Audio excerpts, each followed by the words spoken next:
नाज़रीन, बोज़दार वॾा में जवाबदार भुट्टा ॾेई तशद्दुद करे ज़ाल खे क़त्ल करे छॾियो आहे। इन हवाले सां वधीक अपडेट करण लाइ असां सां लाइन ते मौजूद आहे लतीफ सोढड़ो। जी लतीफ, तफ़सीलन खां आगाह कजो। जी तव्हांखे ॿुधाईंदो हलां त बोज़दार वॾा भरिसां ॻोठ दुबी जिस्काणीअ में मुड़ुस ज़ैतून पंहिंजी 25 वरनि जी 2 ॿारनि जी मुस्मात निमाणीअ खे पिस्टल जा फायर करे क़त्ल करे छॾियो आहे, जंहिंजो लाश पोस्टमार्टम बाद वारसनि हवाले कयो वियो आहे। वारसनि उहो लाश खणी कुंभ नवाब शाह नगरे जा चौदगीअ वटि रखी रोड ब्लॉक करे एहतिजाजी मुज़ाहिरो करे धरणो आहियूं, जंहिं सबबु धरणे सबबु रोड ट्रैफिक जेको आहे सो रोड जे ॿिन्ही पासनि ॾांहुं जेको आहे सो जाम थी वई।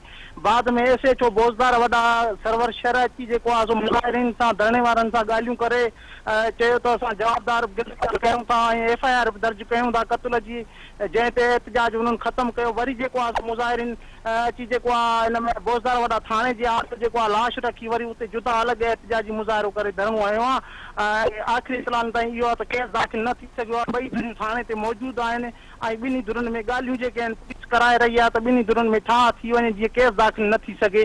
जी लतीफ़, जी मेहरबानी।